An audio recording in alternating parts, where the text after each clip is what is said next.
क्या एक इंसान सिर्फ जमीन के छोटे से टुकड़े के लिए इतना हैवान बन सकता है कि अपनी ही पत्नी की गर्दन काटकर नदी में फेंक दे। नमस्कार, मैं राहुल गोयल और आप देख रहे हैं वॉइस ऑफ इंडिया। आज की कहानी है मुरादाबाद के एक ऐसे शख्स की जिसने प्यार, भरोसे और इंसानियत तीनों का कत्ल कर दिया। आइए सुनते हैं इस खौफनाक कहानी की असली कहानी और आरोपी रेहान का कबूलनामा। 18 अप्रैल 2025 की सुबह मुरादाबाद के मंझोला थाने में एक बुजुर्ग महिला पहुंचती है, नाम पूनम।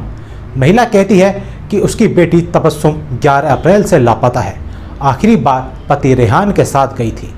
उसके बाद से उनकी बेटी की कोई खैर खबर नहीं है, जिसके बाद पुलिस मामला दर्ज करती है और जांच पड़ताल शुरू कर देती है। पूछताछ में पूनम बताती है कि उसका दामाद रेहान ट्रक ड्राइवर है और 11 अप्रैल को वही उसकी बेटी को मायके से अपने साथ लेकर गया था। इसके बाद जब 12 अप्रैल को उन्होंने फ़ोन किया तो उसने बताया कि वह उसी दिन मायके लौट गई थी।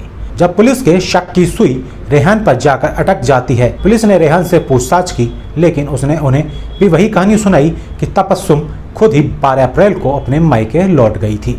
हालांकि पुलिस जितनी बार उससे सवाल करती, वो हर बार एक नई बात बताता। ऐसे में पुलिस ने तबस्सुम और उसके मोबाइल की कॉल डिटेल और बाकी रिकॉर्ड्स खंगाले। आखिरकार सख्ती से पूछताछ करने पर रेहान टूट गया। तबस्सुम का कत्ल हो चुका था। कातिल कोई और नहीं बल्कि यही रेहान था। पुलिस पूछताछ में रेहान ने जब कत्ल की पूरी कहानी बताई तो प्यार, लालच और भरोसे के कत्ल की सनसनीखेज कहानी निकलकर सामने आई। रेहान ने सर पर ईंट मारकर तबस्सुम की जान ले ली थी। हत्या के बाद उसने खुरपी से तबस्सुम का सिर काटा, धड़ को उसी के घर में गड्ढा खोदकर दबा दिया। ये बोली मुझसे, बोला अपनी बेबी को छोड़ दो और मैं आपके घर में रहूँगी। मैंने इसके चक्कर में अपनी बेबी छोड़ दी थी और अपनी बेबी छोड़ने के बाद फिर ये मुझसे इतना सवाल करा, बोले अब मैं तुम्हारे घर में मैं नहीं रहूँगी क्योंकि तुम गरीब आदमी हो। बोले मैं लव मैरिज कर चुकी हूँ, कोर्ट मैरिज कर चुकी हूँ, मैं नहीं रहूँगी। मैं बोला यार मेरा घर बिगड़ा है, मेरी छोटी सी बच्ची भी है, मेरी ज़िंदगी ख़राब हुई है, उसके बारे में सोच। बोले ज़्यादा वो करोगे तुम्हें मरवा भी सकती हो। ये मुझे धमकियाँ दी थी इसने बहुत ज़्यादा, और जब से निकाह करा था ना, जब से परेशान कर रही थी मुझे। रूह कांपा देने वाली इस वारदात की कहानी की शुरुआत हुई थी 1 साल पहले। टीपी नगर जन्नत बाग में रहने वाली तबस्सुम के पहले शौहर आसिफ की एक बीमारी की वजह से मौत हो चुकी थी। अपने 5 बच्चों की मां तबस्सुम के लिए आसिफ 50 गज का एक प्लॉट छोड़कर गया था। उसके जाने के बाद तबस्सुम बच्चों के साथ बिना प्लास्टर के इसी प्लॉट में रहने लगी थी। उधर रेहान राजमिस्त्री होने के साथ साथ एक ट्रक ड्राइवर के तौर पर भी काम करता था। करीब 1 साल पहले तबस्सुम और रेहान की मुलाकात हुई। जान पहचान बढ़ने के साथ ही रेहान ने तबस्सुम को भरोसा दिलाया कि वह उससे प्यार करता है। उसने कहा कि वो जिंदगी भर उसका और उसके बच्चों का अपना मानकर उनका ध्यान रखेगा। तबस्सुम ने उसके ऊपर भरोसा कर लिया और कुछ वक्त बाद ही दोनों का निकाह हो गया। रेहान के ऊपर आंख मूंद कर भरोसा कर चुकी तबस्सुम को इस बात का अंदाजा तक नहीं था कि उसके नए पति की नज़र उसके प्लॉट पर है। 1 साल तक दोनों के बीच सब कुछ ठीक चलता रहा, लेकिन धीरे धीरे रेहान की नज़र बदलने लगी। वह अक्सर बातों बातों में तबस्सुम से प्लॉट अपने नाम पर करने के लिए कहने लगा। शुरुआत में तबस्सुम ने इस बात को अनसुना किया, लेकिन बाद में साफ साफ कह दिया कि वह ऐसा नहीं करेगी। इस बात को लेकर अक्सर दोनों के बीच लड़ाई झगड़े होने लगे। रेहान के लिए जब घी सीधी उंगली से नहीं निकला तो उसने उंगली टेढ़ी करते हुए तबस्सुम को रास्ते से हटाने का फैसला कर लिया। अप्रैल में तबस्सुम 5 बच्चों को लेकर अपनी मां से मिलने भगतपुर के चूहा नगला स्थित अपने मायके गई। अभी कुछ ही दिन बीते थे कि 11 अप्रैल को रेहान भी तबस्सुम के पास पहुंच गया और उसे अपने साथ घर ले आया। घर आकर रेहान ने एक बार फिर तबस्सुम से प्लॉट उसके नाम करने की बात कही। तबस्सुम के इनकार करने पर रेहान भड़क गया और उसने ईंट उठाकर उसके सिर पर दे मारी। कुछ देर तड़पने के बाद तबस्सुम ने जमीन पर ही दम तोड़ दिया। अब रेहान ने एक खुरपी निकाली और उसका सिर काटकर धड़ से अलग कर दिया। धड़ को उसके घर के अंदर ही गड्ढा खोदकर दफना दिया। इसके बाद उसने तबस्सुम के सिर और हथियार के तौर पर इस्तेमाल हुई खुरपी को एक थैली में डाला और इन्हें गंगा नदी में फेंक आया। वारदात को अंजाम देने के बाद उसने तबस्सुम का मोबाइल लिया और काम पर चला गया। बीच बीच में वह तबस्सुम का मोबाइल ऑन करता और फिर बंद कर देता ताकि किसी को यह ना लगे कि वह गायब है। इधर तबस्सुम की मां पूनम जब भी रेहान से अपनी बेटी के बारे में पूछती तो वह हर बार यही कहता कि वह उसी दिन मायके लौट गई थी। शिकायत मिलने के बाद जब पुलिस ने रेहान को फ़ोन कर पूछताछ के लिए बुलाया तो उसने झूठी कहानियां सुनाई। दरअसल अपने आप को पुलिस की नज़रों से बचाने के लिए वह हर बार अपनी लोकेशन बदलता और पुलिस को गलत लोकेशन बताता। ऐसे में पुलिस ने तबस्सुम के मोबाइल नंबर को भी सर्विलांस पर लिया। जांच में पता चला कि रेहान और तबस्सुम के मोबाइल की लोकेशन एक साथ है। पुलिस ने जब रेहान से पूछा तो उसने कहा कि वह अकेला ही ट्रक चला रहा है, तबस्सुम उसके साथ नहीं है। बस यहीं से पुलिस का माथा टनक गया और थोड़ी मशक्क़त के बाद रेहान को गिरफ्तार कर लिया गया।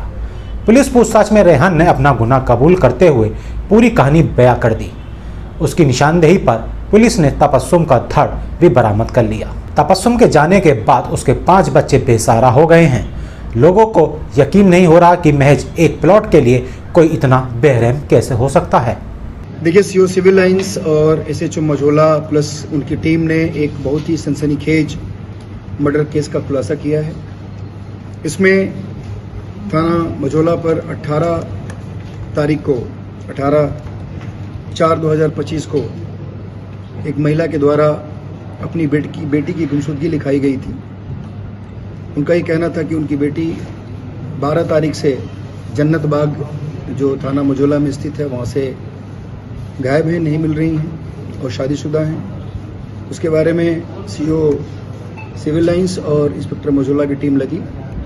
उसमें सर्विलांस और हमारे जो एसओजी की टीम थी, सबने अपनी अपनी भूमिका निभाई और लगभग 1 महीना से पहले ही इस घटना का खुलासा हुआ है। इसमें बेसिकली जो मृतका जो गुमशुदा थी, उनकी शादी 1 साल पहले उनकी दूसरी शादी एक व्यक्ति के साथ हुई थी जिसका नाम शाने आलम उर्फ रेहान है, जो डिंगरपुर मैनाठेर का रहने वाला है। और ये शादी करने के बाद जो गुमशुदा थी उनके साथ ये जन्नत बाग में उनके गुमशुदा के मकान में रह रहा था। ये बेसिकली ड्राइवर है और ये दोनों शादी करने 1 साल पहले शादी करने के बाद उनके साथ उनके बच्चों के साथ रह रहा था वहाँ।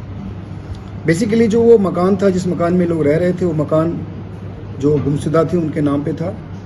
और ये जो उसका शादी करने वाला जो पति था शाने आलम उर्फ रेहान, ये इसकी नज़र उस मकान पे थी और इसने उस मकान को हथियाने के लिए ही उससे शादी की थी। और उसने प्लान किया था कि कुछ दिनों के बाद इसको हम कहीं ना कहीं गायब कर देंगे, इसकी हत्या कर देंगे और उसके बाद इस मकान को अपने नाम करा लेंगे।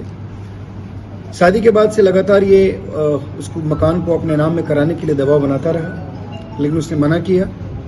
अंततः 12 तारीख यानी 12/4 को इसने जिस शादी हुई थी, जो गुमशुदा थी, उनकी हत्या कर दी और हत्या करके शव को उसी घर में वहीं पे छिपा दिया।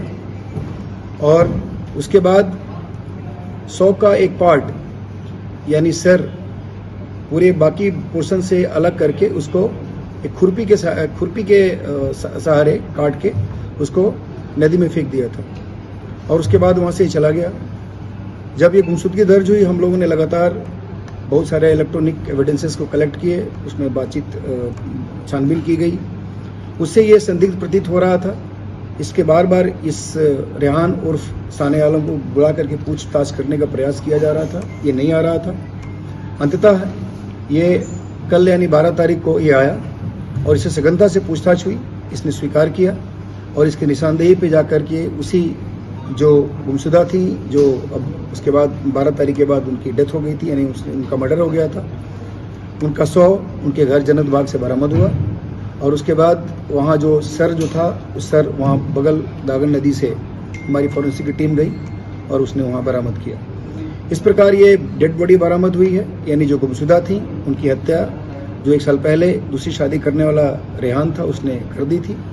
इसको हम लोगों ने गिरफ्तार किया है और उस जघन्य हत्या में जो खुरपी था वो बरामद हुआ है। बाकी मृतका के आधार कार्ड और मोबाइल फ़ोन बरामद हुए हैं और जो ये मर्डरर है इसका भी मोबाइल और बाकी डॉक्यूमेंट्स बरामद किए गए। इसमें इसको आज अरेस्ट करके जेल भेजा जा रहा है। बाकी हमारे पास सारे एविडेंस वहाँ से हम लोगों ने ले लिए हैं और इसमें अग्रिम इन्वेस्टिगेशन की कार्रवाई की जा रही है। आज तबस्सुम की मौत के बाद उसके 5 बच्चे बेसहारा हैं और समाज में एक बड़ा सवाल, क्या एक इंसान सिर्फ जमीन के लिए इतना बेरहम हो सकता है? अगर आप भी चाहते हैं कि ऐसे हैवानों को सजा मिले और समाज को सच्चाई पता चले तो इस वीडियो को लाइक और शेयर जरूर करें, सब्सक्राइब करें वॉइस ऑफ इंडिया। हम लाते हैं ऐसी सच्ची कहानियाँ जो आपको झकझोर देगी। मिलते हैं अगले वीडियो में, तब तक के लिए जय हिंद।